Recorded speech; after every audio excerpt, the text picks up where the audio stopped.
하나님 말씀 나누겠습니다. 여러분 지난주의 말씀 다 기억하실 거라고 생각합니다. 우리는 에스겔의 환상을 통해서 보여주시는 계시와 예언의 말씀을 계속해서 추적하고 있습니다. 성전 안에서 일어나는 온갖 가증한 죄악들로 인해서 하나님의 영광이 서서히 성전을 떠나는 10장과 그 영광이 속히 되돌아오는 43장을 통해서 하나님께서 얼마나 그 백성들과 함께 있고 싶어 하시는지 우리는 똑똑히 보았습니다. 그리고 또한 하나님께서 죄를 얼마나 미워하고 싫어하시는지도 우리는 깨달았습니다. 에스겔이 본 환상은 하나님의 나라의 회복에 대한 것입니다. 나라의 3대 요소가 국민, 영토, 주권인 것처럼 우리는 지난주 설교를 토론해서 하나님의 나라를 구성하는 3대 요소는 백성, 나라, 그리고 통치라는 것을 우리는 들었습니다. 이 세 가지 요소 중에서 하나님께서 잃어버리신 것은 그 백성입니다. 하나님께서 그 백성을 잃으신 이유는 바로 백성들의 죄 때문이라는 것 또한 우리가 깨달았습니다. 하나님의 나라 밖에서의 죄가 아니라 성전에서 저질렀던 죄 때문이라는 것을 우리는 깨달았습니다. 지난주에는 하나님 나라의 회복을 위해서 하나님께서 어떻게 그 잃어버린 백성을 모으시는지에 대해서 증언했습니다. 하나님께서는 패악한 백성을 버리시되 아주 버리지 아니하시고 죽음에 처하여 에스겔 골짜기에서 마른 뼈가 된 그 백성들을 무덤에서 일으키시고 그들에게 생기를 불어넣으심으로써 죽어서 새롭게 된 새 영으로 새 백성을 삼으심을 우리는 보았습니다. 하나님의 새 백성은 그리스도 예수 안에서 새 생명을 얻은 새로운 피조물이며 또한 그리스도 안에서 그리스도와 함께 죽은 자, 십자가의 그 죄와 허물을 모두 못 박은 자, 자기를 부인하고 자기의 십자가를 각각 지고 그리스도를 쫓는 제자라고 말씀드렸습니다. 그러므로 제자가 아니고는 성도가 될 수 없습니다. 자아를 죽이지 않고는 그리스도 안에서 새롭게 될 수 없으므로 하나님의 새 백성은 자기의 자아를 죽이고 온전히 하나님의 영으로 새롭게 된 자라는 것을 알았습니다. 이것은 어떤 도덕적인 면에서 말하는 것이 아니고 영적인 면에서 말하는 것이므로 여러분이 영적인 눈을 떠야 그 말씀의 참 의미를 알 수 있게 되는 겁니다. 오늘은 하나님 나라의 회복 그 두 번째입니다. 하나님 나라의 그 회복 두 번째로 하나님 나라의 영토에 관한 겁니다. 사실 물리적으로 하나님의 영토라는 것은 없습니다. 왜냐하면 하나님께서 이 모든 것들을 다 창조하셨고 하늘과 바다와 별과 온 우주 만물이 다 하나님의 것이기 때문입니다. 하나님의 나라의 영토라 함은 물리적인 영역이 아니라 통치의 영역입니다. 하나님의 통치가 존재하는 곳, 하나님의 뜻이 이루어지는 곳, 하나님께서 그 백성과 함께 하시는 곳, 하나님의 영광이 있는 곳, 여기가 하나님 나라의 영토입니다. 이제 우리 에스겔 43장으로 다시 돌아가서 계속 추적해 들어갑니다. 먼저 하나님의 영광이 돌아옵니다. 할렐루야. 성전을 떠나셨던 모습 그대로 동문을 통하여서 들어오십니다. 에스겔이 뜰에 들어가 보니 그 뜰에 하나님의 영광으로 가득합니다. 그때 에스겔은 음성을 듣습니다. 인자야, 이 보좌의 처소, 내 발을 드는 처소, 내가 이스라엘 족속 가운데 영원히 있을 곳이라 그렇게 말씀하십니다. 그것이 어디입니까? 이곳은 하나님의 보좌가 있는 곳입니다. 하나님께서 발을 두고 서실 곳이라는 것이죠. 보좌가 있는 것은 하늘로부터 이 땅에 내려오는 하나님의 보좌, 하늘에 있는 하나님의 그 존귀한 보좌를 하나님께서는 이 땅으로 끌어내리셨습니다.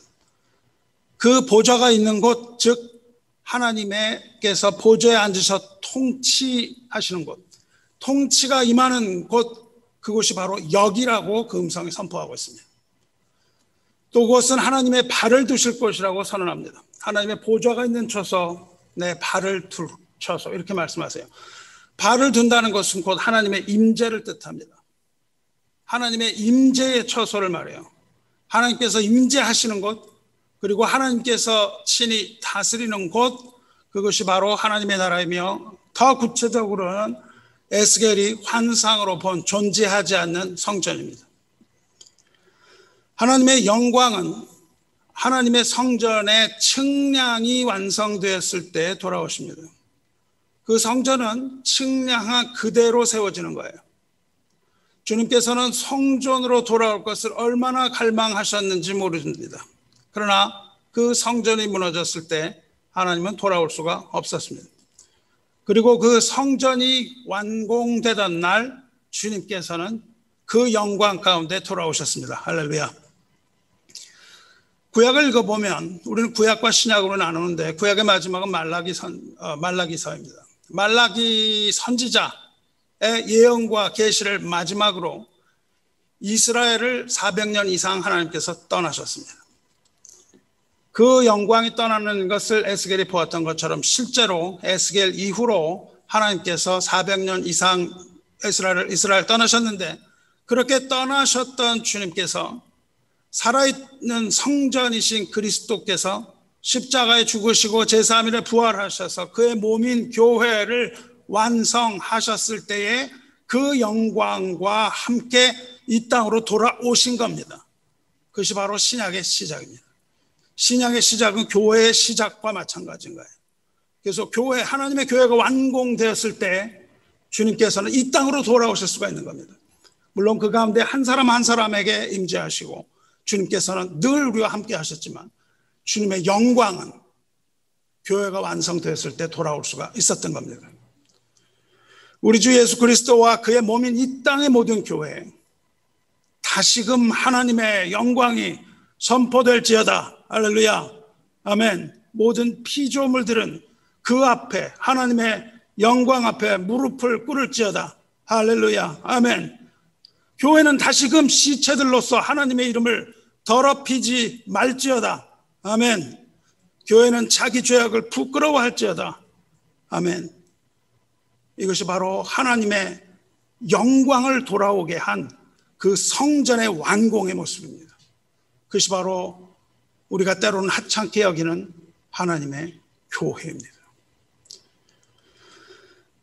에스겔을 보면 이곳을 성전이라고 번역하고 있습니다. 우리말 성경에 성전이라고 계속 나오는데요, 그 성전은 의역한 거예요. 그 의미는 성전이 맞습니다. 그러므로 번역이 틀린 것은 아니지만 그 성전이라고 번역된 단어를 보면 그 단어는 베이트라는 단어를 사용합니다. 베이트라는 단어는 성전으로 번역하지 않고 하우스, 집이라고 번역을 해요. 그러니까 하나님의 집, 즉 하나님이 거하시는 곳을 성전이라고 부르기 때문에 우리말 성경에서는 알기 쉽게 성전이라고 번역했지만 그 의미는 베이트, 집이라고 되어 있고, 킹 제임스 버전 같은 영어 성경의 경우는 하우스라고 다 번역을 합니다. 하나님의 집이라고 번역을 해요. 여러분이 아는 베들레헴이라는 지명은 베이스레헴, 레헴이라는 건 떡이라는 뜻이에요. 음식, 양식. 그러니까 베들레헴은 떡의 집이라는 뜻입니다. 하나님의 성전과도 동일한 거예요. 이 앞에 가시면 렉싱턴에 오다가 베이스 이스라엘 병원 보시죠. 베이스가 집이고 이스라엘은 이스라엘이죠. 하버드 거의 모든 학교나 병원이나 뭐 이런 것들이 다 유대인 자변으로 만들었으므로 그런 이름 붙이는 겁니다.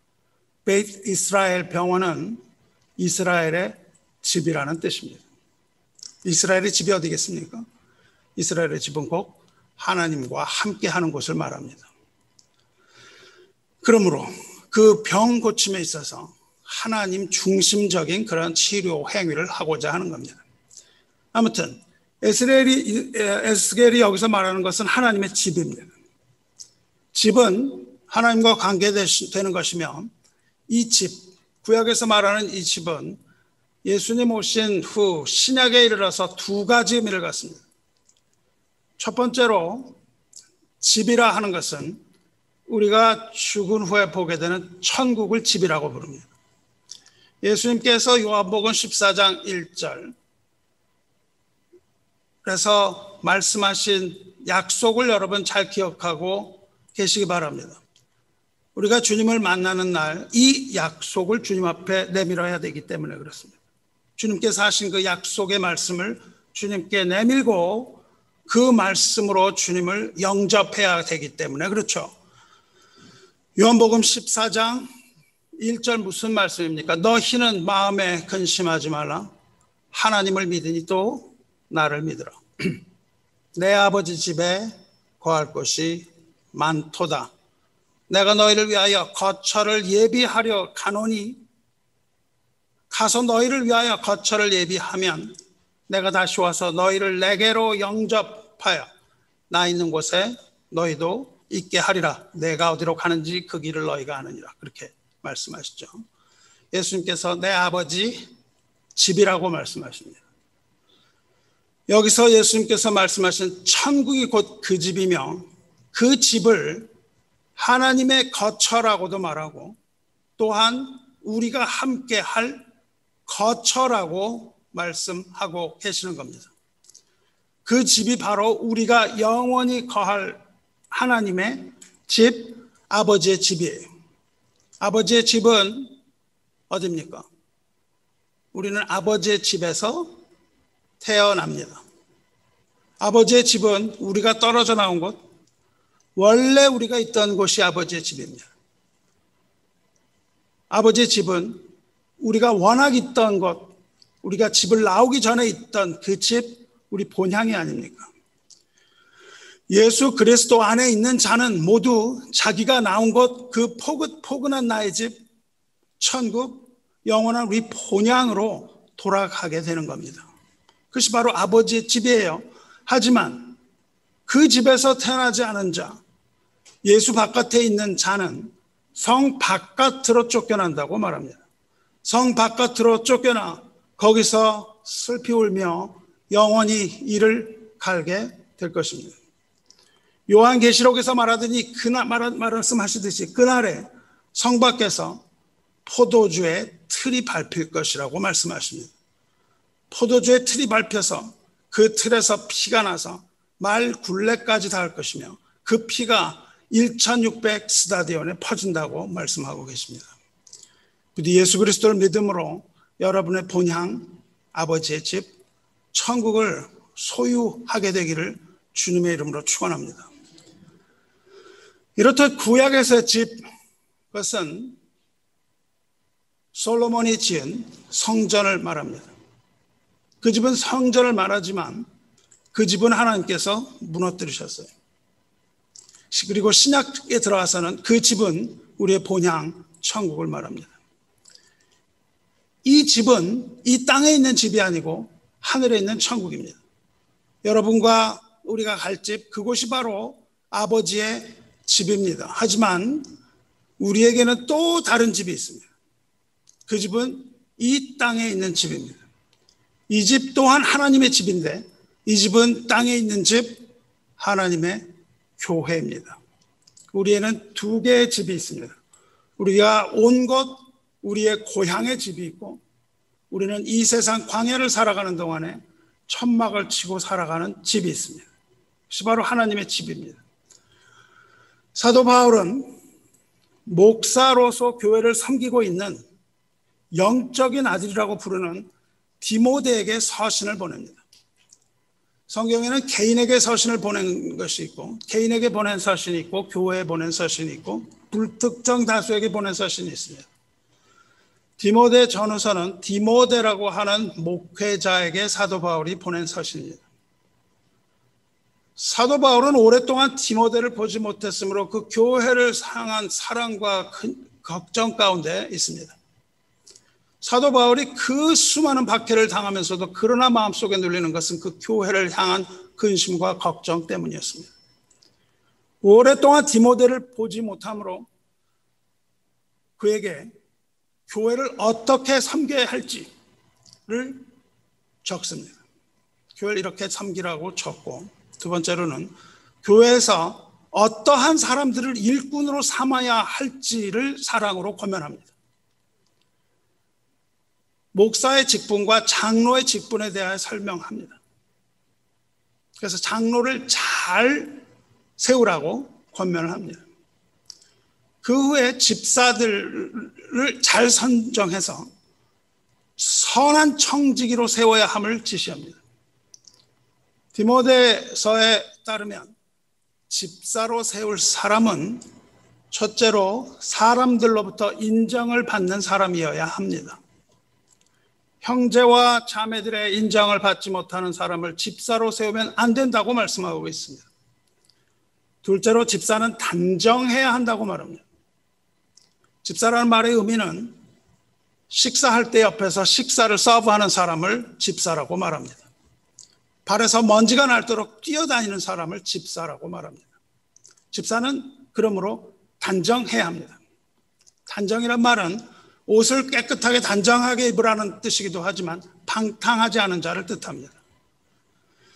셋째로 집사는 일구이연하면 안 됩니다.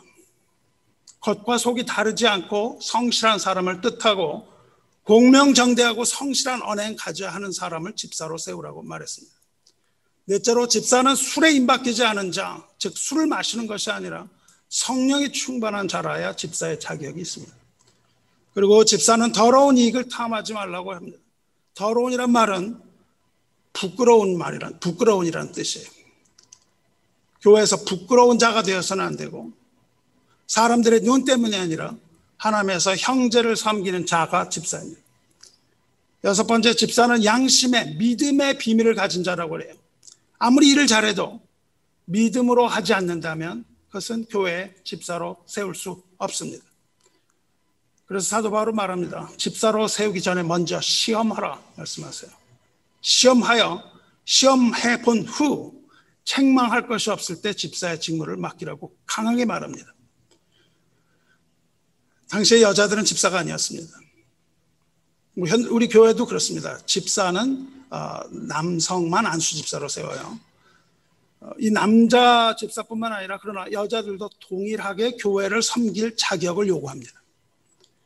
그래서 여자들은이라고 말을 표현하는데 그것은 남녀 차별의 이야기가 아니라 서로 맡은 직분이 다르기 때문에 그렇습니다. 여자들이 해야 하는 첫 번째, 단정하고입니다. 둘째는 참소하지 말고, 이 말은 교회 내에서 남을 비방하는 자를 집사로 세우지 말라는 거예요. 서로 비난하거나 각을 세우지 말고 화목한 자로 세우라. 그리고 절제할 수 있는 자라야 되고 입을 열지 않는 자라야 되고 충성된 자라야 한다는 겁니다. 집사가 얼마나 어려운 것인지 여러분 잘 알 겁니다. 집사의 직분을 잘 감당하는 자에게 상급이 주어진다고 그랬어요. 집사로서 충성한 사람에게 주어지는 것은 아름다운 지위라는 겁니다. 높아진다는 거예요. 그리고 믿음에 대한 담력을 말합니다. 아름다운 지위라고 할 때 지위라는 말은 계단을 오르는 걸음을 지위라 그래요. 잘 섬기는 집사는 천국에 오르는 계단을 오르고 있는 것이라는 뜻입니다. 잘 섬기는 집사, 충성한 집사는 하나님의 나라에까지 이르는 그 높은 계단을 올라가고 있는 자들입니다. 이것을 믿으시기 바랍니다. 담력이라는 것은 심판대 앞에서의 담력을 말해요. 잘 섬기는 집사는 그리스도의 심판대 앞에 설 때 두렵지 않고 오히려 하나님 나라에서 명성과 칭찬을 얻게 될 담력을 소유한다는 거예요. 여러분, 우리가 왜 이 땅에서 주님께서 나무라시는 일을 하면서 이 높은 지위에 오르는 것과 담력을 오르는 것을 맞바꾸려 하십니까? 우리는 그것과 세상의 것을 맞바꿀 수 없습니다. 우리는 이 땅에서 교회를 섬기면서 우리는 하나님의 나라의 소망을 두고 한 걸음 한 걸음 그 천국의 계단을 올라가야만 합니다. 그리고 우리가 다 그리스도의 심판대 앞에 설 때 우리는 잘 섬김을 받은 자로서, 잘 섬긴 자로서 하나님 앞에 담력을 얻고 그것을 하나님 앞에 드러낼 수 있는 겁니다. 현대 교회는 집사와 장로와 권사와 이런 것들 직분을 너무 남용하기 때문에 발생하는 폐해는 이루 말할 수가 없습니다. 직분자들은 이 모든 직분의 소중함을 깨달아서 남을 보기 전에 먼저 자신을 돌아보고 각자 주어진 사명대로 힘써서 교회를 섬기시기를 축원합니다. 사도 바울은 이것을 말해주고 싶었어요. 디모데에게 이렇게 하라고 말해주고 싶었습니다. 그래서 교회를 이 섬기는 법에 대해서, 교회에 대해서 직접 말해주고 싶었지만 사정상 가지 못하기 때문에 이 서신으로 그것을 쓴다고 지금 얘기하고 있는 겁니다. 그것이 바로 오늘 읽은 디모데 전서 3장 14절 15절 말씀입니다. 내가 속히 내게 가기를 바라나 이것을 내게 쓰는 것은 만일 내가 지체하면 너로 하나님의 집에서 어떻게 행하여야 할 것을 알게 하려 함이니, 이 앞에 것을 이해하지 못하면 이 말씀 이해하지 못합니다. 내가 너에게 속히 가서 그 얘기를 해주고 싶다는 거예요. 그 교회에. 그런데 내가 지체하면, 내가 지금 가지 못하면, 내가 가지 못한다는 겁니다. 가지 못하면 어떻게 해야 되느냐? 네가 목사로서 하나님의 집에서 어떻게 행해야 할 것을 이 서신을 통해서 일러준다, 그 말이에요. 여기서 하나님의 집이라고 얘기하는 겁니다. 그러니까 만나서 전하지 못함으로 겁니다. 어떻게 해야 할지 이 서신에 쓴다는 겁니다. 그리고 하나님이 집이 과연 무엇인가를 얘기해 주고 있는 거예요. 너로 하나님의 집에서 어떻게 행하여야 할 것을 알게 하려 함이니 이 집은 살아계신 하나님의 교회요 진리와 기둥의 터이라고 이야기하고 있는 겁니다. 이 집, 이것은 곧 살아계신 하나님의 교회요 진리와 기둥의 터임을 믿으시기 바랍니까? 하나님의 집이 어디입니까? 이 집, 여기가 바로 하나님의 교회라는 겁니다. 곧 하나님의 집은 살아계신 하나님의 교회라는 거예요. 살아계실 뿐만이 아니라 살아서 역사하시는 하나님의 교회입니다. 그리고 교회는 진리이신 그리스도를 머리로 하는 진리의 기둥과 기반입니다. 진리이신 예수 그리스도를 떠받들고 있는 기둥과 그 기초라는 거예요. 교회가 그리스도를 이름을 높이는 곳이 된다는 것입니다. 이것이 곧 예수 그리스도 이후의 시대, 즉 지금 현 세대에 있어서 하나님의 집을 말하는 겁니다. 이 집은 더 이상 손으로 지은 성전이 아니고 예수 그리스도의 몸, 곧 그리스도의 교회입니다. 죽은 지 사흘 만에 부활하신 그리스도께서 성전이 되시고 교회가 되시며 하나님의 나라가 되시며 하나님 나라에 통치하시는, 하나님이 통치하시는 그 영토가 되는 겁니다. 그리스도 안에 있는 우리들은, 그리스도 안에 있는 모든 자들은 그 나라에 속한 자들입니다. 그리고 그 집에 살 수 있는 권리를 얻은 사람입니다. 하나님의 통치는 그리스도 안에 있다는 뜻입니다. 이 집이 하나님이 계시는 성전이며 영광과 함께 돌아오신 것, 그 보좌의 처소, 그 발을 두실 처소입니다. 할렐루야. 마귀는 무엇을 말합니까? 마귀는 교회가 성전이 아니라고 자꾸 얘기를 하고 있습니다. 교회는 성전이 아닙니다. 교회는 여러분 많이 들으셨을 겁니다. 교회가 성전입니까? 성전은 성전이지 교회는 성전이 아닙니다 하고 그 교회를 비하합니다. 왜 그럴까요? 마귀가 가장 깨뜨리고 싶어하는 것은 무엇입니까?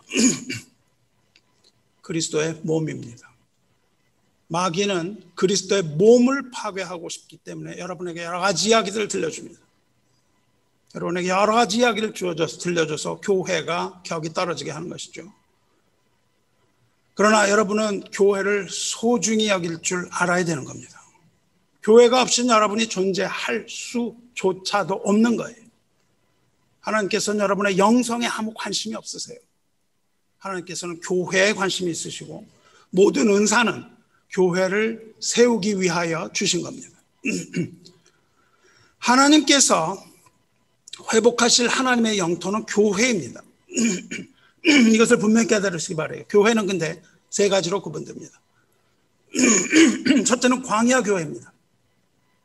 광야 교회가 구약의 교회입니다. 둘째 교회는 지상 교회입니다. 우리 보스턴의 장로 교회가 지상 교회입니다.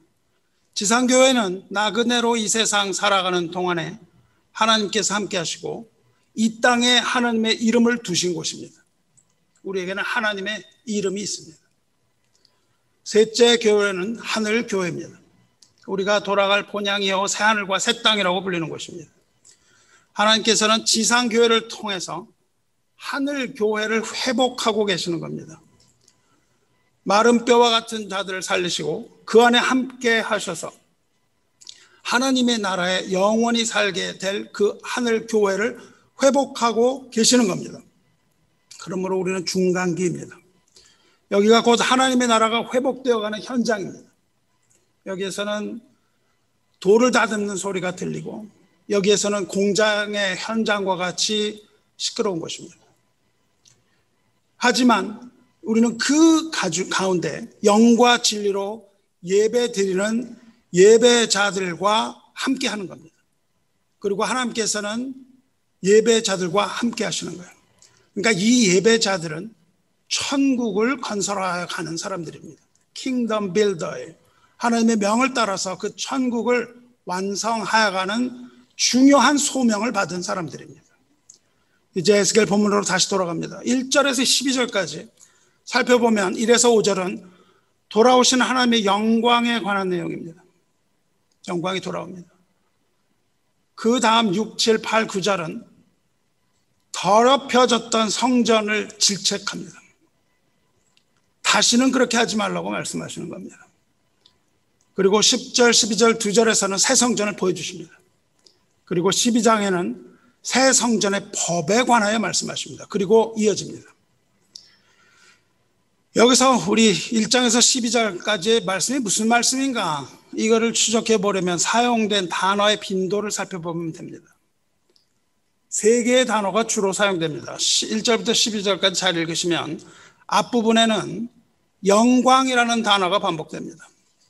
영광이라는 단어가 4회 반복됩니다. 그리고 그 뒤에 7절로부터는 거룩이라는 단어가 4회 반복됩니다. 처음에 영광, 영광, 영광, 영광, 거룩, 거룩, 거룩으로 끝나요. 영광으로 시작해서 거룩이 끝나는데 그 단어를 잇는 단어가 있습니다. 영광과 거룩을 잇는 단어가 있는데 그것은 성전이라는 단어입니다. 원어로는 집이라는 단어예요. 영광, 거룩, 집. 집이라는 단어는 무려 7번이나 등장하고 있습니다. 집이 뭐라고 말씀드렸습니까? 교회라고 말씀드렸어요. 무엇을 뜻합니까? 하나님의 영광이 돌아오면, 즉 하나님의 임재가 있는 곳은 거룩하게 된다는 뜻입니다. 하나님의 영광이 와서 거룩하게 되는 것이, 그것을 연결해 주는 것이 하나님의 집이에요. 여러분이 절대로 스스로 거룩하게 될 수가 없다는 것을 깨달으시기 바라요. 제 아무리 여러분이 돌을 닦고 모든 성경을 다 통달한다 하더라도 거룩하게 될 수가 없는 것입니다. 왜냐하면 하나님께서는 집을 통해서 영광과 거룩을 연결하여 주시기 때문에 그래요. 그래서 하나님의 영광이 옵니다. 우리가 개인적으로 하나님 만날 수 있습니다. 그러나 개인적으로 하나님의 영광을 만나지 못하는 겁니다. 그래서 우리 개인적으로 하나님의 은혜를 다 체험하고 하나님의 자비하심을 우리가 느끼고 이런 것들을 다 하지만 하나님의 영광이 나타나는 곳을 여러분은 사모하셔야 되는 거예요. 그것은 모이는 곳에 나타납니다. 하나님께서는 하나님의 집을 통하여서 우리들의 거룩을 이루어 가신다는 거예요. 쉽게 말하자면 하나님께서는 교회를 통해서 하나님의 거룩을 이 땅으로 가지고 내려오신다는 뜻입니다. 교회는 하나님의 거룩이 이 땅에 내려오는 땅 통로예요. 그래서 영광과 거룩은 그 집을 측정하는, 판단하는 기준이 된다고 지금 계속해서 이야기하시는 거예요. 40장부터 계속해서 그 얘기를 하고 있습니다. 영광이 없는 교회, 하나님의 임재가 없는 교회는 교회라 할 수 없다는 뜻입니다. 하나님의 거룩이 없는 교회 또한 진정한 교회라고 할 수 없다는 거예요. 현대 교회가 잃어버린 것이 하나님의 영광이요, 현대 교회가 잃어버린 것이 하나님의 거룩입니다. 이것이 없이는 사실 빈 껍데기에 불과합니다. 교회라는 이름만을 가졌을 뿐이 없는 거예요. 거룩이 없는 우리 현대 교회를 살펴보십시오. 외양이나 예배 양식은 아주 깨끗하고 화려해 보입니다. 그렇지만 거룩이 보이지 않습니다. 하나님의 영광이나 죄에 대한 각성이 중심에 있습니까? 그것보다는 우리 삶 속의 안락함을 추구하고 하나님의 나라보다는 천년만년 이 세상에 살 것처럼 현실적인 복에 더 관심을 기울이는 성도, 이렇게 이루어진 교회는 빈 껍데기에 불과하다는 겁니다. 거룩의 반대말이 뭡니까? 거룩의 반대말은 세속입니다. 거룩이란 하나님의 백성으로서 세상과 구별되는 삶을 말해요. 우리가 세상과 다를 것이 하나도 없다면 거룩하지 않은 겁니다. 세상과 다른 삶을 사는 것을 말하며, 세속이라는 것은 세상과 짝이 되어서 세상과 하나 되어서 짝하는 것을 뜻합니다. 세상의 가치를 좋아하는 거예요. 사람들이 좋아하는 거 다 같이 좋아하는 것이죠. 세상의 가치를 쫓아가는 이 세속화가 하나님의 절대 가치를 변질시키고 희석시킵니다. 세상과 물타기를 하면 하나님의 거룩이 상실됩니다. 부정이라는 것은 조금만 타면 부정하게 됩니다. 여러분, 깨끗한 물에 제가 독약 한 방 딱 떨어뜨리고 이거 드세요 그러면 여러분 먹겠습니까? 아무리 커다란 항아리를 할지라도 한 방울의 독약을 집어넣으면 그것은 독약입니다. 거룩이라는 것은 순수성입니다. 온전함이라고 말씀하세요. 세상의 독을 타면 그것은 금방 퍼져나갑니다. 그것을 예수께서는 누룩이라고 말씀을 하셨습니다. 조그만 누룩이 커지는 것이죠. 세속화된 교회에 나타나는 첫 번째 현상은 물질 만능주의입니다. 이것은 교회의 순수성을 상실하게 하고 교회를 섬기는 열심과 충성을 잃게 합니다. 돈이 나쁘다고 말하는 건 아닙니다. 그러나 세상이 교회보다 더 높은 가치를 가지면 그것이 세속화입니다. 여러분이 세상에 더 신경이 쓰이면, 내 생각이 세상에 자꾸 가 있으면 세속화입니다. 교회에 세속화가 증가할 때, 교회의 세속화가 증가하면 나타나는 것이 있고 사라지는 것이 있는데, 사라지는 것 단어가 우리입니다. 우리, 위가 실종되고 공동체는 나와 너가 됩니다. 극단적인 이기주의와 개인주의가 팽배하게 됩니다. 조금만 나한테 섭섭한 소리면 바로 나와 너가 되는 거죠. 우리의 기도가 아니라 나의 기도, 너의 기도로 가득한 겁니다. 기도 내용을 들어보십시오. 모두 나의 기도, 나의 기도, 나의 기도죠. 우리 기도가 사라져 가는 겁니다. 교회는 그리스도 안에서 하나가 되는 것이 아니라 수많은 자아들이 모인 자아의 집합체로 전락하는 겁니다. 그리고 은혜 받는다고 착각들을 계속하고 있는 거예요. 하나님의 영광이 없고 하나님의 임재가 없는데 스스로 나를 위한 기도를 하다가 거기에서 착각하는 것이죠. 세속화된 교회의 실상, 현대교회의 그 세속화된 교회 실상을 말해주는 상황이 야베스의 기도라는 책이었습니다. 여러분 기억합니까? 야베스의 기도, 아주 좋은 거라고 그러죠. 기억한 분이 있을 걸로 믿습니다. 야베스의 기도는 역대상 4장 10절에 나오는 기도로서 이겁니다. 야베스가 이스라엘 하나님께 아뢰어 가로되, 주께서 내게 복을 주시려거든 나의 지역을 넓히시고 나의 손으로 나를 도우사 나로 환난을 벗어나 내게 근심이 없게 하옵소서 하였더니 하나님이 그가 구하는 것을 허락하셨더라. 주께서 나에게 복을 주시거든. 이것은 브루스 윌킨슨이라는 사람이 쓴 책으로 베스트셀러가 돼서 어마어마하게 많이 팔렸습니다. 교회마다 이것을 안 한 교회가 없습니다. 야베스의 교회를 읽고 기도를 읽고 이렇게 기도해야 합니다. 이것을 무지무지 많이 가르쳤죠. 교회마다 이 서적을 교재로 채택해서 이렇게 기도하라 가르치는 것이 유행했습니다. 이 기도가 틀린 것은 아니죠. 물론 이런 기도가 틀린 것은 아니라 할지라도 이것이 최상의 기도라고 가르치는 것은 문제가 있는 거죠. 이 기도를 보시기 바라요. 제일 많이 나오는 단어가 뭡니까? 주께서 내게 복을 주시려거든 나의 지역을 넓히시고 주의 손으로 나를 도우사 나로 환난을 벗어서 내게 근심이 없게 하옵소서. 반복되는 것은 나입니다. 기도의 주체가 나입니다. 물론 우리는 나를 위해서 기도할 수 있어야 됩니다. 나를 하나님의 자녀라면 당연히 일용할 양식을 구해야 되고 나에게 필요한 모든 것 당당하게 구할 수 있어야 됩니다. 그것이 하나님의 자녀된 권리니까요. 이것을 담대하게 구하지 못한다면, 이것도 구하지 못하는 사람이 있지만 이것을 담대하게 구하지 못한다면 그것은 자녀가 아니든지 아니면 가식을 떨고 있는 겁니다. 위선인 것이죠. 그런 기도는 하지 말고 거룩하게 보이는 기도만 하라. 이것은 위선입니다. 우리는 나를 위해서 기도해야 돼요. 근데 이것이 최상의 기도는 아닙니다. 이것과 반대, 이것이 만약에 최상의 기도라면 예수님께서 뭐하러 주님의 기도를 주셨겠습니까? 그 기도가 최고니 그렇게 하라고 말씀하셨겠죠. 그런데 주님의 기도는 어떻습니까?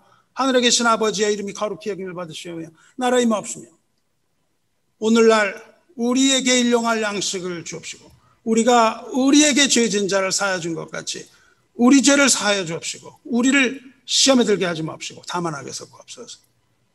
이렇게 기도하라고 가르치셨잖아요. 이 중에서 이 주님의 기도의 앞부분은 하나님의 나라에 관한 것이죠.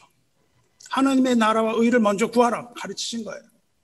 그리고 그 다음에 무엇을 가르치십니까? 우리를 가르치시는 거예요. 공동체 안에서, 교회 안에서의 기도에 관하여 가르치시는 거예요. 이것은 형제 간의 관계에 대한 기도가 들어가 있는 겁니다. 주님의 기도에. 여기서 반복되는 단어는 뭡니까? 우리죠. 예수님께서 우리라고 하세요. 나에게 일용할 양식을 주옵시고 그렇게 가르치셨습니까? 우리가 우리에게 죄 지은 자를 사하여 준 것 같이 우리 죄를 사하여 주옵시고 우리를 시험에 들게 하지 마옵시고 다만 하겠소. 계속 반복되지 않습니까? 주님께서는 우리에게 형제와 자매 간의 관계에 대하여 기도하라고 가르치고 계시는 겁니다. 내가 어떤 것은 오직 일용할 양식뿐인데 그것을 혼자 잘 먹고 잘 살기 위하여 기도하는 것이 아니라 모든 자에게 주시기를 기도하는 겁니다. 하나님의 능력은 이 세상의 모든 자를 다 먹이시는 하나님이시죠. 우리 모두에게 먹을 것을 주시길 기도합니다. 여러분 식탁에서 기도할 때 감사의 기도 나만 위한 기도잖아요. 아니고 우리는 우리를 위해 기도해야 되는 것이죠. 여러분이 보기에는 이 야베스의 기도와 예수 그리스도의 기도 중 어느 것이 더 좋습니까? 내게 복을 달라는 야베스의 기도가 최고의 기도입니까? 아니면 모두에게 양식을 주시고 형제를 용서할 마음을 허락해 주시고 우리 모두가 다 한 사람도 빠지지 않고 시험에 빠지지 않게 해주시고 이 세상의 악에서 우리 모두를 다 구원해 주실 것을 기도하는, 그것을 구하는 주님의 기도가 최상의 기도가 아닙니까? 우리는 야베스의 기도, 그 동굴 속에서 그 한 구절을 찾아내서 이것이 최대의 기도라고 그러면서 그 많은 책을 팔은 그런 것이 아니고, 우린 동굴에서 찾은 그 하나가 중요한 게 아니고요, 예수께서 하신 말씀이 중요한 겁니다. 예수님께서 가르쳐 주신 그 기도대로 기도하고 그 기도대로 교회에서 생활하시기 바랍니다.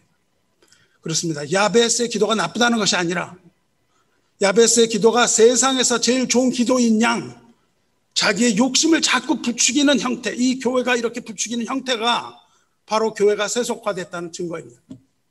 사람들은 그것을 환호하고 그 책을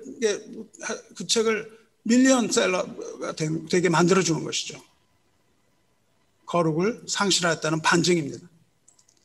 이렇게 세속화되어가는 교회는 마치 각기 자기 좋은 대로 행하였다라는 그 사사시대 그 현상처럼 교회 공동체 질서에 순종하지 않습니다.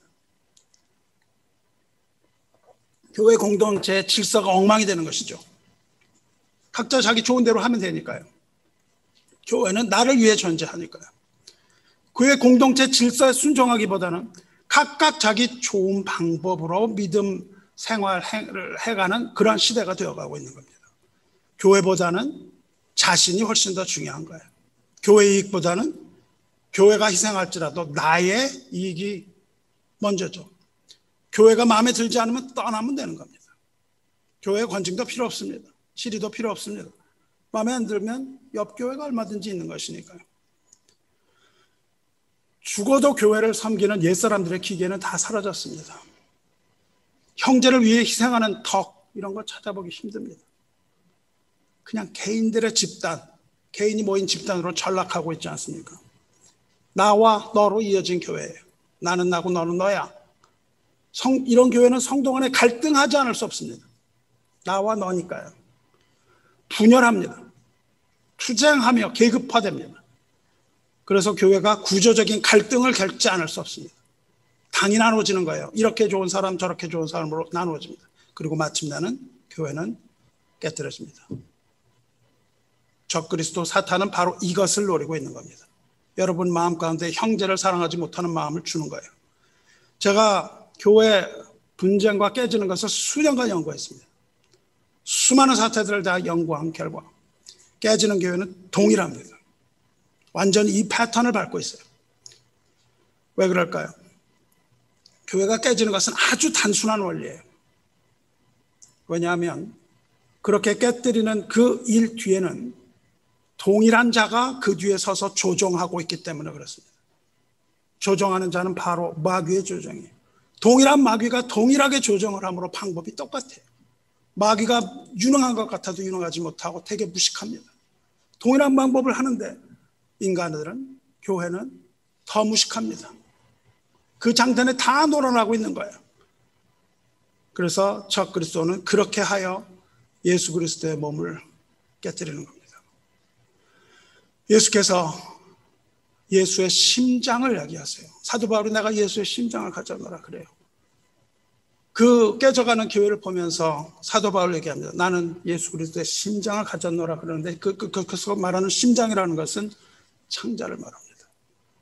예수 그리스도의 몸인 교회가 깨질 때 예수 그리스도 머리는 창자가 끊어지는 아픔을 갖는 겁니다. 여러분이 만약에 그와 같이 산다면 여러분은 예수님의 창자를 끊는 자입니다. 절대 그렇게 하지 마시기 바랍니다. 주 안에 사랑하는 여러분은 여러분보다 교회를 더 소중히 여겨야 됩니다. 또한 주님께서 허락하신 모든 형제와 자매를 자기처럼 소중하게 여기시기를 주님의 이름으로 축원합니다. 이것이 성전의 법이기 때문에 그렇습니다. 형제를 미워하는 마음이 들 때 내 몸과 같이 사랑하라는 말, 그것을 잊지 마시고 정진하여서 주님 보시기에 선한 공동체를 이루시기를 축원합니다. 하나님의 영광과 하나님의 집과 하나님의 거룩을 보여주는 이 에스겔 본문은 오늘날 교회가 나갈 바를 제시하는 이정표입니다. 하나님께서 에스겔에게 환상을 통해서 이것을 미리 보여주셨습니다. 이것은 하나님의 영광을 중심에 두며 하나님의 집인 교회에서 하나님의 거룩한 예배와 섬김의 삶을 이루라는 우리를 향한 하나님의 명령이요 법입니다. 이 명령을 준수하는 저 여러분 되기를 주님의 이름으로 축원합니다. 교회가 거룩을 이루면 세속에 의지할 수밖에 없습니다. 그래서 하나님의 말씀보다는 합리적으로 보이는 세상 지혜에 의지합니다. 우리가 어떤 일이 있을 때 우리를 살펴보세요. 하나님은 온데간데 없고 우리끼리 얘기를 합니다. 이래서 되겠습니까? 저래서 되겠습니까? 그것을 얘기하고 있죠. 거기 하나님은 도대체 어디 있다는 겁니까? 그래서 세상 지혜인 심리학과 사회학과 경제원리와 긍정적 사고와 이런 세속적인 가치를 지혜하고 그것이 지혜롭다고 여깁니다. 그걸 모르면 인문학 하나도 하지 못한 목사는 아주 무시합니다. 목사님 인문학 공부 좀 하세요. 이렇게 나오죠. 하나님을 아는 지식이 없기 때문에 더욱더 세속을 따라가게 되며 그것을 합당하고 합리적으로 여깁니다. 그 세속이 합리적이니까요. 그 결과 복음으로 거듭나지 않은 무늬만 크리스찬인 육적인 사람으로 교회당을 채우게 됩니다. 모두 육적인 사람으로 채워지는 거야. 세상을 하나님 나라로 초대하는 것이 아니라 오히려 세상이 좋다고 세상에 발을 딛고 하루하루 세상으로 끌려가는 교회와 성도가 되는 겁니다. 여러분의 삶을 한번 생각해 보신 거예요. 어제 어땠고 오늘 어땠고 내일 어떨 것인가. 어제보다 여러분 오늘 더 성결을 생각하고 삽니까? 우리가 하나님 나라로 한 보 한 보 진인복해야 되는데 더 성결을 생각하고 삽니까? 어제와 비교해 볼 때 여러분의 마음과 생각이 더욱더 하나님께로 가까이 다가갔습니까? 아니면 한 발 더 멀어져서 세상으로 나갔습니까? 세상 일이 여러분을 즐겁게 합니까? 하나님의 일이 여러분을 즐겁게 합니까? 한번 생각해 보시기 바라요. 만일 여러분의 삶이 하루하루 세상을 가고 있다면 여러분은 뗏목에 실려서 표류하고 있는 겁니다. 물결에 떠내려가고 있는 겁니다. 인지하지 못하지만 떠내려가는 거예요. 이것이 가장 위험한 경우입니다. 여러분이 한 번 예배를 빠지면 두 번 빠지는 건 쉽습니다. 세 번 빠지는 것도 쉬워요. 말씀과 모임에서 한 번 떠나면 두 번 빠지기 쉽고 세 번 빠지기 쉽고 더욱더 멀리 가기 쉽습니다. 세상이 부를 때는 금방 갑니다. 그러나 하나님 부르실 때 우리가 가고자 하는 마음이 있는가? 자석이 있는데 이 자석과 이 자석이 저 자석이 너무 커서 이것을 포기하고 저기로 간다면 어떻게 우리가 하나님 나라에 하루하루 더 갈 수 있습니까? 한 발자국 말씀에서 떠나면 세상은 자석이 되어서 더욱더 여러분을 끌어당길 겁니다. 성공과 재물과 오락과 빚, 이런 것들, 여러분을 기쁘고 즐겁게 하는 모든 것이 합심하여 여러분을 다 잡아당기는 거예요. 그 조류에 떠나가면 떠나가는 걸 모르고 갑니다. 그냥 가는 거예요. 그러고 있었는데 떠나갈 때는 모르지만 한번 표류하면 저 멀리 갑니다. 거룩한 예배와 거룩한 삶과 거룩한 교회의 삶과 성도 간의 사랑의 관계, 이런 것들을 놓지 마시기 바라요. 끈으로 붙들고 있어야 되는 겁니다. 여러분이 그것을 놓고 가만히 있으면 떠내려가고 멀리 간 것 같지 않은데 돌아오려면 하루 종일 노르지어도 돌아갈 수가 없는 사태가 되는 거예요. 주님의 기다리심을 멸시하지 마시기 바랍니다. 주님이 기다리고 있는데 세상이 부르면 바로 가지 마시라고요. 속히 주님에게로 돌아와 하나님의 영광을 가장 귀한 가치로 여기고 하나님 중심적인 삶과 교회 생활을 영위하며 주님 기뻐하시는 모든 일을 하시기 바랍니다. 거룩이라는 것은 구별을 뜻합니다. 우리는 속된 것과 거룩한 것을 구별하는 그런 교회가 되기를 원합니다. 그것이 뭔지도 모르고 속된 것이 무엇이며 거룩한 것이 무엇인지도 모르는 그런 교회가 아니라 영적인 교회가 되길 바라요. 육적으로 교회가 가득 차면 하나님의 영광은 떠납니다. 교회가 세속적인 것들로 가득 차면 하나님의 영광이 떠납니다. 교회에 가증한 것들이 가득하면 하나님의 임재가 없습니다. 하나님께서 미워하시는 것들로 가득하면 하나님의 영광이 떠납니다. 교회가 육적인 사람들로 가득하면 하나님께서 그 교회를 떠나십니다. 하나님이 없는 텅 빈 교회가 무슨 소용이 있겠습니까? 거룩을 실천하는 교회가 돼요. 그 가운데 은혜를 경험하는 복된 성도 여러분이 되시기를 주님의 이름으로 축원합니다. 그러면 무엇이 거룩인지를 알아야죠. 거룩한 예배란 무엇입니까? 육적인 사람이란 어떤 사람입니까? 여러분은 영적인 사람입니까? 육적인 사람입니까? 오해하지 마시기 바랍니다. 육적인 사람과 영적인 사람을 오해하지 마세요. 교회는 아주 흥미로운 것입니다. 교회는 세상보다 더 악해 보이기도 합니다. 실제적으로 세상보다 더 악할 수 있습니다. 왜 그럴까요? 교회에 그런 오해를 가지고 있지 마시기 바라요.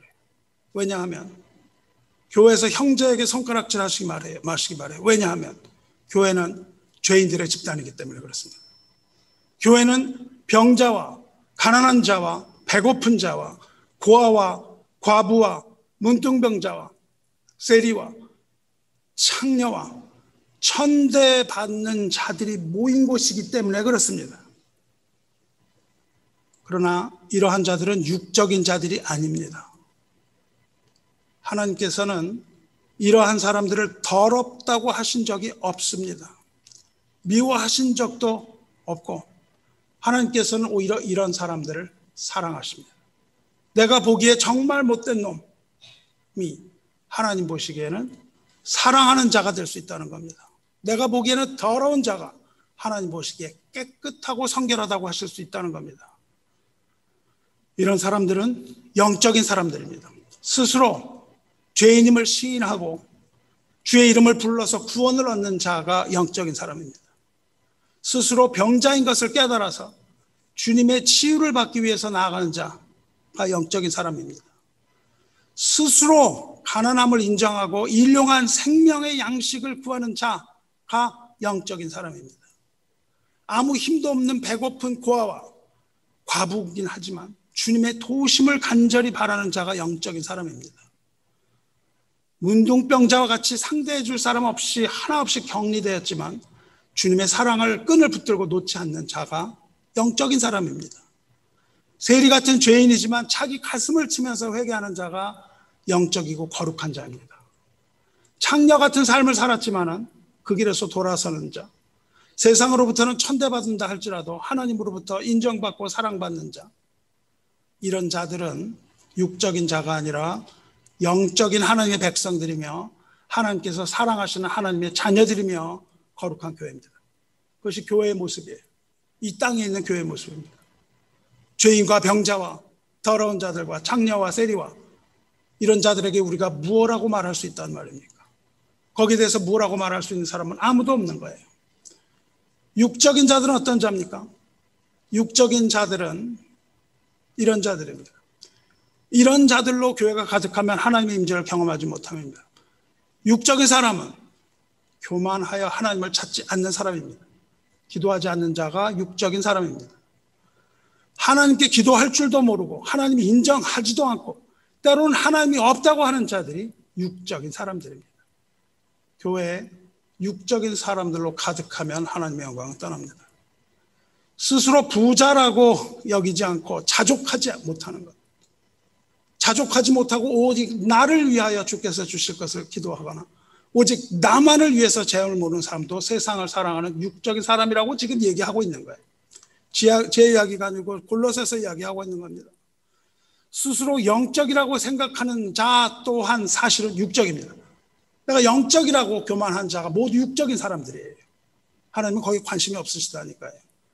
우상 숭배는 물론 육적인 것의 극치입니다. 1월 성신을 따르고 점을 치는 무당, 육적인 영혼이기 때문에 내일을 걱정하는 겁니다. 하나님을 멸시합니다. 지극히 육적인 행동입니다. 자아가 강한 자, 자기의 의가 있는 것도 모르는 자, 모두 육적인 자들이에요. 이런 사람들은 겉모습이 깨끗하고 정결합니다. 거룩해 보입니다. 성경을 들어도 이렇게 됩니다.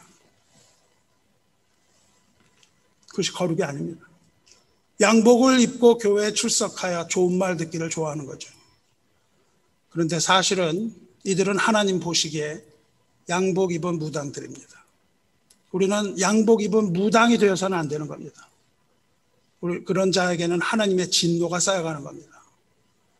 성경을 팔에 끼고 깨끗한 모습으로 예배드리는 행위, 거기에서 자신을 위하여 기도하는 행위, 그것은 거룩이 될 수가 없는 겁니다. 그럼 거룩은 무엇입니까? 우리는 거룩할 수 없습니다. 스스로 거룩할 수 없습니다. 스스로 거룩하려고 하는 것을 자기의 의라고 얘기합니다. 교회는 거룩을 잃지 말아야 됩니다. 세속의 교회가 보이는 현실적인 것과 달리 하나님의 교회는 원천적으로 거룩합니다. 왜 거룩할까요? 우리의 행위와 상관없이 하나님의 교회는 거룩합니다. 왜냐하면 교회가 거룩한 이유는 예수 그리스도에 있기 때문에 그렇습니다. 우리 스스로로는 거룩해질 수 없습니다. 우리가 거룩해지려고 하면 지옥 갑니다. 스스로 그리스도 없이 거룩해지려고 하는 것이 지옥길이에요. 교회의 거룩은 교회 자체에 있지 않고 그리스도에게 있습니다. 교회는 세상 가운데 존재하며 세상 속에 거주하며 세상의 죄인과 병자들이 모두 모여든 것이므로 스스로 거룩할 수 없습니다. 여러분을 보시기 바랍니다. 스스로 거룩할 수 있는지 없는지, 내 자신이 스스로 거룩해질 수 있는지 없는지를 살펴보면 답은 금방 나옵니다. 스펄전 목사 이렇게 말합니다. 자기 자신이 내가 가장 더럽고 가장 추악한 존재임을 아는 자만이 구원받을 수 있다. 내 자신이 가장 더러운 걸 알아야 되는 거예요. 저 사람이 더러운 게 아니라 내가 더럽다. 저 사람이 추악한 것이 아니라 내가 추악하다. 이것을 아는 자만이 구원받을 수 있다. 그러므로 형제를 판단하지 말라. 그렇게 말했습니다. 하나님께서는 하나님을 믿지 않는 자를 거룩한 교회로 부르시는 겁니다.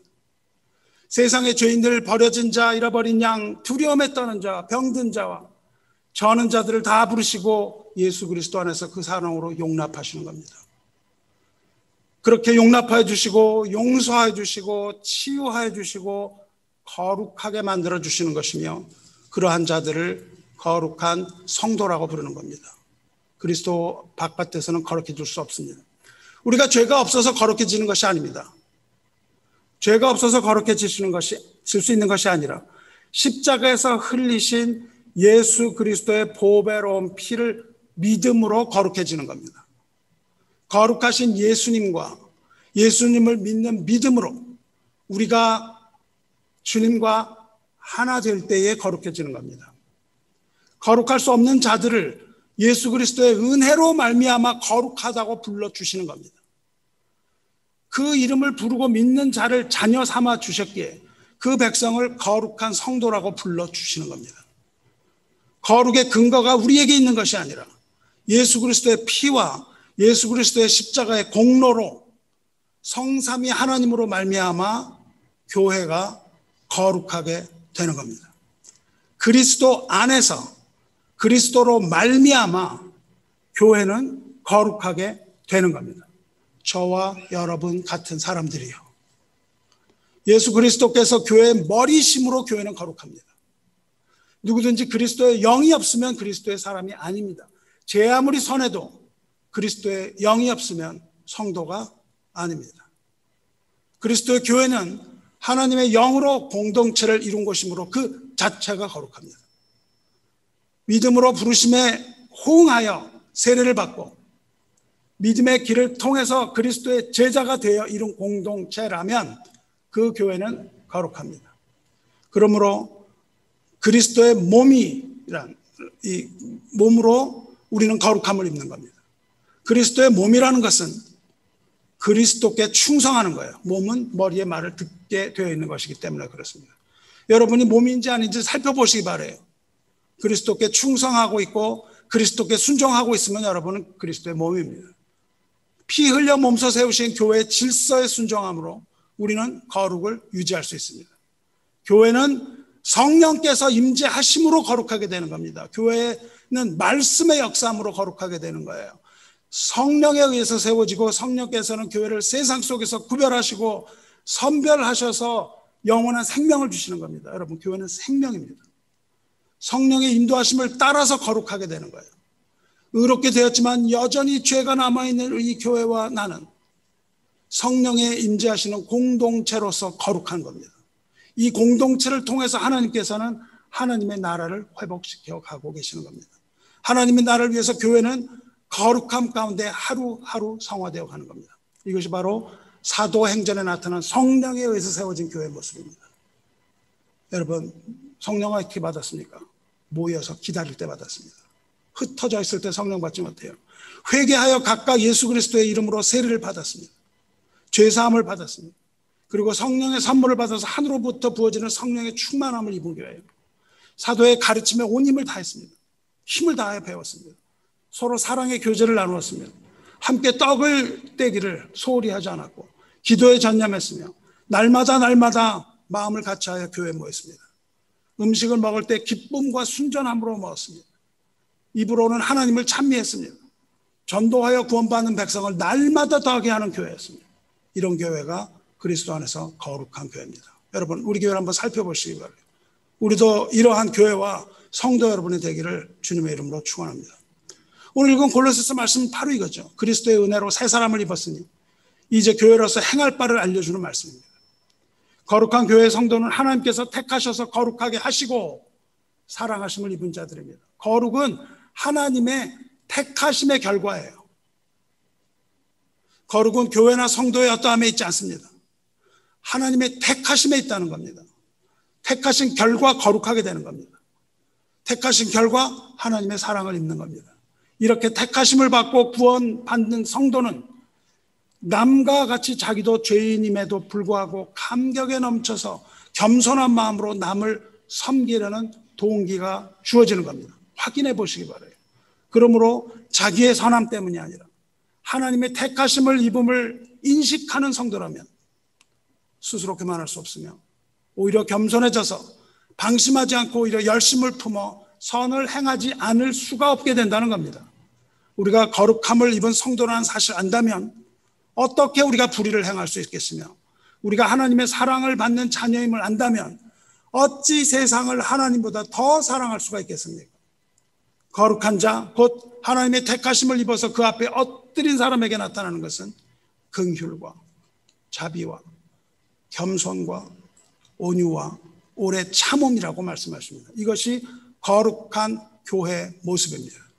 긍휼은 자비로운 마음을 말합니다. 긍휼은 인격적으로 남을 측은하게 여기는 생각입니다. 사람답지 않은 행동하는 형제는 미움이 아니라 이해하고 긍휼로 대해야 하는 것, 이것이 거룩한 성도의 모습입니다.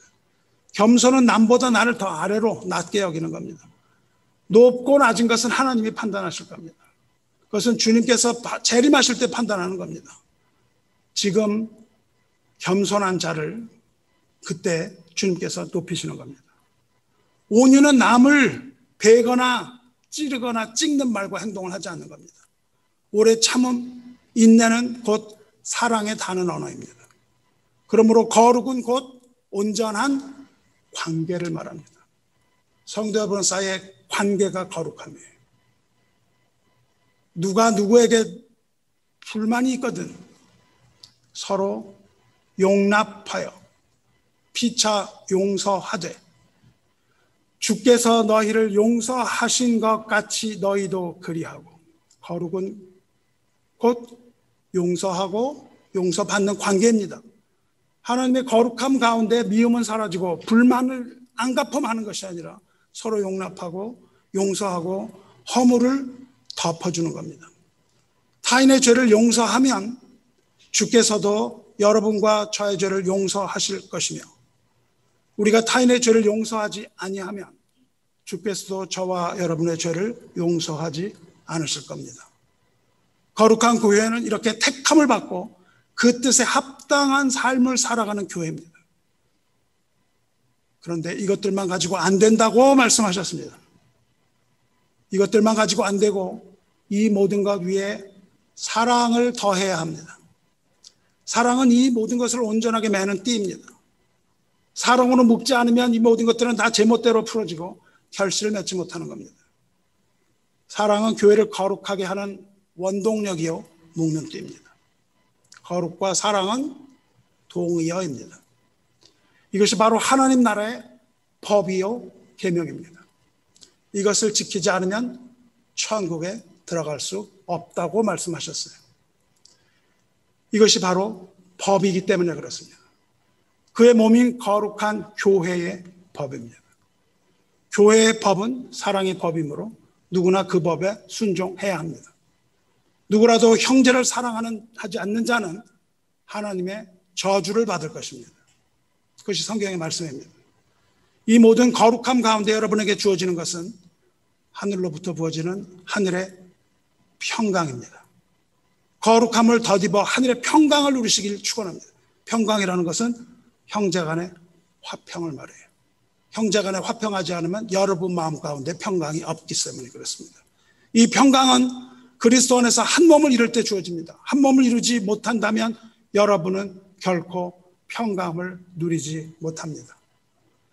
이것을 위해서 여러분은 부르심을 받았다고 이야기하고 있고, 사랑을 위해서 여러분은 부르심을 받았습니다. 그리고 그 안에서 하나가 되어야 합니다. 그리고 그 평강 가운데 감사하는 자라가 되라고 말씀하셨어요. 거룩한 백성은 그리스도의 말씀이 그 안에 풍성한 자입니다. 모든 지혜로 가르치는 자입니다. 그리고 그것을 배우는 겁니다. 교회의 질서를 존중하고 겸손하게 권면을 받아들이고 마음과 뜻을 다하여 시와 찬미와 신령한 노래 부르기를 쉬지 않고 감사함으로 하나님 찬양합니다. 말을 할 때도 예수 그리스도의 이름으로 하시기 바라요. 그리스도 이름이 아닌 것으로 말하지 마시기 바랍니다. 행동을 할 때도 주님 앞에서 하는 것처럼 하시기 바라요. 주님을 섬기는 것처럼 하십시오. 오직 예수 그리스도를 힘입어서 하나님께 감사하며 이 모든 것을 하는 것, 이것이 거룩의 모습입니다. 그러나 오해하지 마시기 바랍니다. 다시 말합니다. 이런 것들은 거룩의 현상이지 이것을 열심히 한다고 여러분이 거룩해지는 것은 아닙니다. 거룩은 오직 하나님께만 있고 교회의 거룩은 예수 그리스도 안에만 있습니다. 거룩은 하나님과 그 아들 그리고 그의 영인 성령 안에서만 가능합니다. 여러분도 믿음으로 성삼위 하나님 안에 있으면 그 자체로 거룩합니다. 그리고 거룩한 백성은 이것들을 하지 않고는 견디지 못하는 겁니다. 내가 만일 그것을 하지 않는 자신을 보면 나는 성령에 인도받지 않고 있는 것을 깨달아야 되는 거예요. 그래서 여러분은 그것을 다 멈추고 성령을 구하시기 바랍니다. 하나님의 선물을 구하세요. 내가 사랑하지 못한다고 하지 마시고, 여러분이 할 수 없기 때문에 여러분은 성령을 구해야 됩니다. 성령의 사람이 아니면, 그리스도의 사람이 아니면, 그리스도의 영이 아니면 그리스도의 사람이 아닙니다. 우리는 그리스도의 영을 구하는 자들이 되어야 되는 거예요. 그런 자는 하나님의 선물인 영생을 얻고 그 안에서 영원토록 기뻐하는 겁니다. 이러한 거룩이 여러분의 머리 위에 임하시기를 주님의 이름으로 축원합니다. 말씀 맺겠습니다. 주 안에 사랑하는 성도 여러분, 주님의 거룩한 교회가 되시기를 주님의 이름으로 축원합니다. 여러분이 바로 교회입니다. 주의 이름을 부르는 여러분이 만일 예수 그리스도 안에 있다면 여러분이 바로 거룩한 교회입니다. 교회가 깨지는 것은 바로 여러분이 깨뜨려지는 겁니다. 교회를 다니지 마시고 여러분이 교회라는 사실을 깨달으시기 바랍니다. 내가 교회를 다녀서 교회로부터 무엇을 얻는 것이 아니라 내가 교회입니다. 여러분이 바로 거룩한 교회가 되시기를 축원합니다. 다른 사람이 아니고 여러분 한 사람 한 사람이 거룩한 열매를 맺게 되시기를 주님의 이름으로 축원합니다. 거룩한 하나님의 거룩한 백성으로서 이제 하나님께 영광을 돌리시기 바랍니다. 이 땅에 있는 하나님 나라의 영토는 그리스도의 몸된 교회입니다. 여러분이 바로 그리스도의 하나님의 영토, 하나님이 거하시는 곳, 여러분이 바로 거룩한 교회인 이 한 가지를 잊지 마시고 거룩을 잃지 마시고 끝까지 지키시기를 주님의 이름으로 축원합니다. 우리 함께 기도하겠습니다. 은혜와 사랑이 충만하신 하나님 아버지, 하나님의 은혜와 사랑 가운데 우리를 택하시고 우리를 거룩하게 하시며 우리에게 측량할 수 없는 사랑을 하늘로부터 내려부으시는 자비가 풍성하신 하나님 아버지, 오늘도 우리가 하나님의 집에 모였나이다. 세상의 지혜로 따지면 모이지 않아야 안전할 것이며 세상의 눈으로 볼 때 미련한 것 같더라도 우리가 예배를 포기할 수 없는 이유는 주님께서 살아계셔서 우리의 예배 받기를 기뻐하심이니 우리가 세상의 그 무엇보다도 하나님을 사랑하며 하나님께 경배드림이 가장 기쁜 것이오니 우리의 연약함을 용납하여 주시며 우리 죄를 용서하여 주시고 우리가 형제와 자매를 향하여 저지른 그 모든 허물을 주님의 크신 사랑으로 덮어주시옵소서. 오직 주님만이 우리의 모든 영광을 받으시기에 합당하시오니 우리의 감사와 찬양의 시와 찬미와 찬송을 받아주시고 은혜로 갚아주시옵소서. 하나님의 교회가 주님 오시기를 다시 기대하며 손꼽아 기다리오니 주님의 크신 영광 가운데 이 땅에 오실 때 이 집에 모인 한 사람 한 사람의 이름을 기억하여 주시고 공중에서 영접하여 주시옵소서. 우리를 다스려 주시옵소서. 하나님의 법으로 우리를 다스려 주시옵소서. 사랑의 법으로 다스려 주시옵소서. 우리를 위하여 십자가에서 죽으시고 우리의 삶 가운데 살아 역사하시는 우리 주 예수 그리스도의 이름으로 간절히 기도드리옵나이다. 주님의 영광이 세세토록 영원할지어다. 할렐루야. 아멘.